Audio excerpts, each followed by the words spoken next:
Olá, minha gente, sejam muito bem-vindas a esse canal. Eu sou Janaína e hoje eu quero conversar com vocês sobre culpa. Culpa na maternidade. Quem nunca ouviu falar que nasce uma mãe, nasce uma culpa?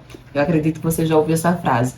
Mas antes da gente começar esse papo, eu gostaria muito que vocês curtissem esse vídeo, se inscrevessem aqui no canal se ainda não está inscrito e ativassem as notificações para receber vídeos novos toda vez que eu lançar alguma coisa nova aqui no canal.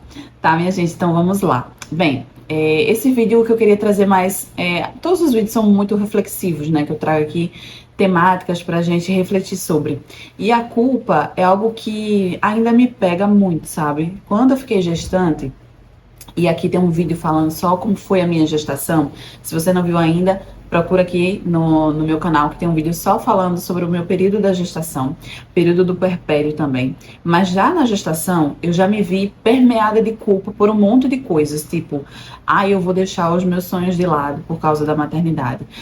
Eu vou ter que deixar de fazer isso por causa da maternidade.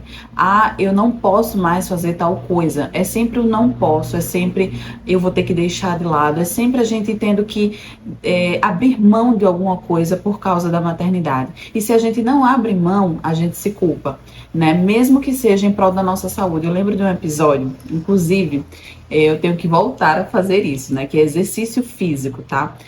Ainda eu estava de licença maternidade e Sofia estava com acho que uns 4, 5 meses, se não me engano. E aí eu comecei a sentir muitas dores no joelho, porque eu tive parto natural. Só que durante a minha gestação eu não fiz atividade física como deveria. Eu simplesmente passei a minha gestação inteira sentada, trabalhando, porque eu decidi, naquele momento, começar a empreender no digital. E eu sabia que para o meu negócio dar certo e para que eu pudesse ter o mínimo de organização possível depois que Sofia nascesse, eu precisava me dedicar naquele momento que eu estava exclusivamente sozinha na minha casa, tendo todas as possibilidades, né, de trabalhar, de produzir e tal, né, mas desconsiderei totalmente a minha condição enquanto gestante e a minha necessidade de estar em movimento, né, de estar fazendo exercício. Eu sempre fui sedentária e aí na gestação não foi diferente. Quando chegou perto das 40 semanas, 41 semanas, eu não estava entrando em trabalho de parto de jeito nenhum. E aí eu decidi começar a fazer exercício, fazer os agachamentos, fazer dança. Eu já estava fazendo acupuntura, já estava fazendo a fisioterapia pélvica, mas aí intensifiquei isso. E o resultado foi, eu já estava com a barriga pesada, eu já estava me sentindo mais pesada, né, mais cansada, e eu sobrecarreguei os meus joelhos. E aí, quando eu fui ter Sofia, né, eu intensifiquei os agachamentos e tal, eu me dediquei totalmente na hora do parto. Foi uma conexão e uma energia, uma entrega que eu nunca tive na minha vida, coisa nunca parecida, eu nunca fiz naquele momento. E aí, eu sobrecarreguei os meus joelhos e no puerpério eu já comecei a sentir dores nos dois joelhos, bastante forte. Fui pro médico, o médico disse que não tinha nada de errado, a não ser falta de condicionamento físico, né? Nada de novidade para mim, para uma sedentária. Então, precisei, por conta da minha saúde, da minha necessidade de conseguir levantar, porque eu estava com dificuldade, inclusive, de levantar do sofá com ela no colo, sem ela no colo. E aí eu precisei me matricular na academia, coisa que eu nunca tinha feito na minha vida. Nunca tinha feito na vida. E aí me matriculei. Comecei a fazer os exercícios, só que Sofia, nesse período, ela estava começando a entender que eu e ela somos duas pessoas diferentes. E ela entendia que quando eu saía do campo de visão dela, eu desaparecia, eu sumia, eu não existia mais. E aí ela entrava num desespero tão grande, eu ainda não compreendia isso naquele momento, né? Mas ela entrava num desespero, ela não tinha muita conexão com o pai ainda. Então, mesmo que ela ficasse com o pai, né, que tem todos os cuidados, da mesma forma que eu, ela chorava copiosamente, desesperadamente. Então, eu não passava nenhuma hora fora de casa para fazer os exercícios. Quando eu voltava, ela estava em estado deplorável mesmo. E aí eu chorava junto, porque eu não aguentava de ver a minha filha naquele estado, né? Eu me sentia muito culpada, a pior mãe do mundo. Como é que eu vou fazer exercício, né? Como é que eu vou priorizar a minha saúde quando enquanto a minha filha está em casa chorando, se acabando por mim? Né, bate logo aquela culpa, aquele remorso, o olhar de julgamento, né, que mesmo que não seja a intenção, mas naquele momento eu também vi um olhar de julgamento por parte do meu marido, porque ele também não entendia esse movimento de Sofia, depois que lendo, estudando, por isso a importância, minha gente, da gente estar sempre se informando, né? Sempre procurando informação, sempre procurando conhecer as fases do bebê, saber por que, que eles estão passando por aquele momento, se é um salto de desenvolvimento, se é alguma coisa, né, nova, ou se é uma cólica, ou se é algo corriqueiro. Porque a gente não nasce sabendo das coisas. O choro da criança é tudo igual, é tudo um só, mas eles querem dizer coisas diferentes. E aí, né, naquele momento a gente não entendia, depois eu pesquisando, estudando, eu vi que era por causa dessa fase que ela estava passando, da ansiedade que ela tinha nesse afastamento, e eu não precisava nem sair de casa. Se eu ficasse na cozinha e ela na sala, ela já sentia essa mesma ansiedade e tinha essas mesmas crises de choro. Então esse é um exemplo que eu quero trazer aqui para vocês do quanto nós, mães, somos sobrecarregadas de culpa, só que não é culpa, uma culpa verdadeira, né? É uma culpa que a sociedade coloca nas nossas costas, nós mesmos nos colocamos essa culpa porque a gente não sabe muitas vezes lidar com o movimento e a gente, no movimento da maternidade, principalmente nos primeiros meses, né, que tá no puerpério, eu fiquei no puerpério emocional por muito tempo, então a gente não sabe realmente lidar com tanta emoção, com tanta coisa, com tanta novidade, e a culpa bate muito forte. Por isso, para mim, o que serviu, o mais importante, foi eu buscar autoconhecimento. E eu bato sempre nessa tecla aqui para vocês. A importância do autoconhecimento, a importância da gente procurar, né, se conhecer, buscar a nossa saúde mental em primeiro lugar, né? Buscar ferramentas em nós mesmos para a gente lidar com essas situações. Além dessas culpas que a gente auto se coloca, né? Tem a culpa da sociedade. A gente não pode sair, a gente não pode ir para um salão, né? Passar uma horinha no salão para se arrumar, a gente não pode fazer nada, a gente não pode largar da criança, porque aí já vem logo a pergunta: cadê a mãe dessa criança?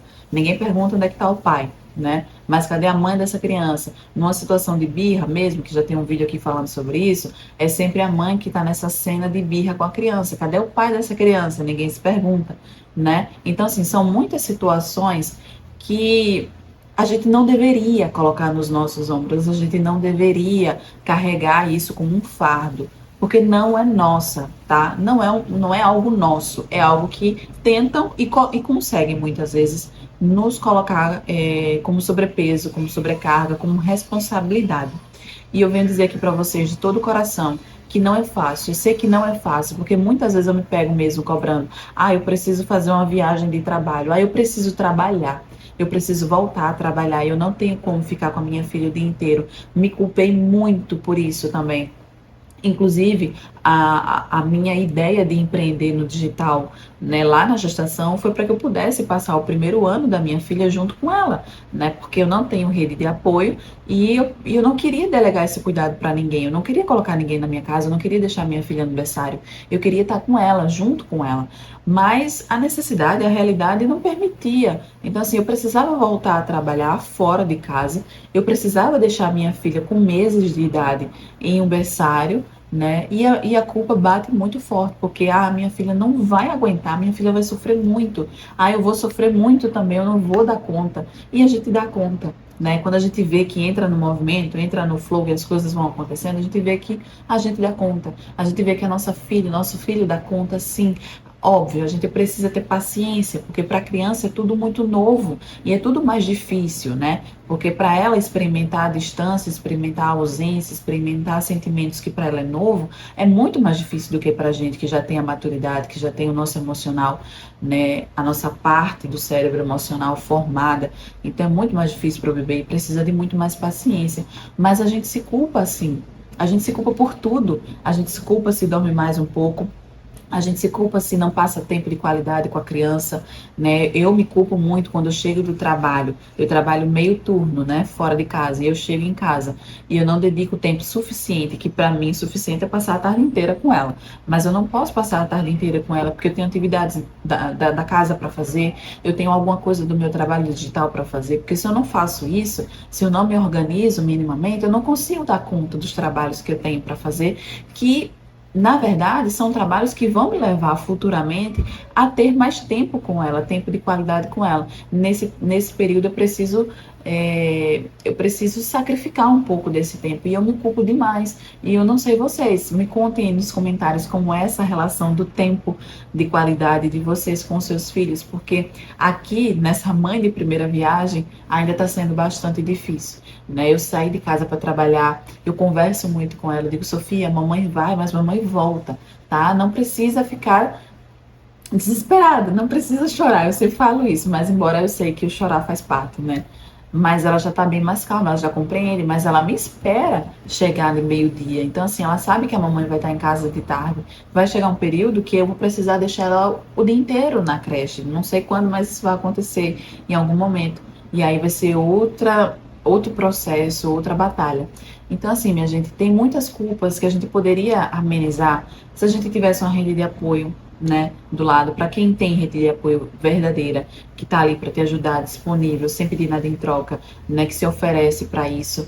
Então, essa mãe é uma privilegiada, né? Então, aceita a ajuda, tá? Se a pessoa se oferece para ajudar e realmente quer ajudar, não tá ali para dar um pitaco, não tá ali para criticar, não tá ali para querer fazer as coisas por você, no sentido de, né, passar por cima de você. Então, aceita essa ajuda, porque ela é muito, muito, muito importante para tudo. Para você que quer empreender, para você que quer tomar conta da sua casa, né, organizar a sua casa, para você que quer ter um tempo para você, rede de apoio é tudo nessa vida, tá?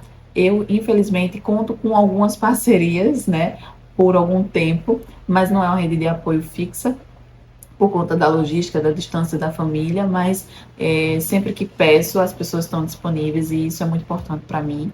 Mas, assim, isso não ameniza a nossa culpa, porque está muito enraizado, né, na nossa cultura, nessa cultura que oprime as mães, nessa cultura que sobrecarrega as mães, nessa cultura que não escuta as mães, né? Então, a gente tem uma batalha muito forte para além das nossas atividades maternas, né? A gente tem uma luta muito forte para fora, para ensinar essa sociedade que nós mães também precisamos de tempo, nós mães também precisamos de cuidado, nós mães também precisamos ser ouvidas, nós mães também precisamos trabalhar, nós mães também precisamos viajar, ter um momento de lazer sem os filhos. Né? A gente precisa dessas coisas minimamente, assim como os pais têm, ninguém questiona. Né? Ninguém questiona isso dos pais porque eles têm. Então, minha gente, que a gente possa, nesse momento que vir a culpa, a gente parar, refletir, realmente essa culpa faz sentido? Essa culpa, ela tá aqui para me fazer refletir sobre alguma coisa ou somente para me sobrecarregar? Né? Questiona essa culpa quando chegar, porque a culpa ela não ajuda em nada.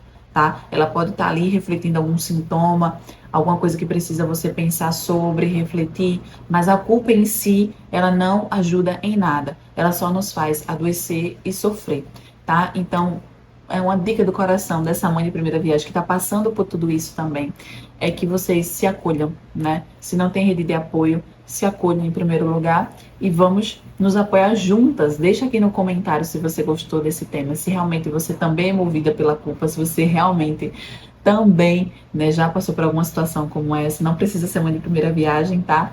E compartilha esse vídeo com quem você acha que vai gostar desse assunto, porque eu gosto muito de compartilhar e de ouvir vocês, tá bom? Então até o próximo vídeo, um cheiro e te espero aqui. Curta esse vídeo. Um cheiro.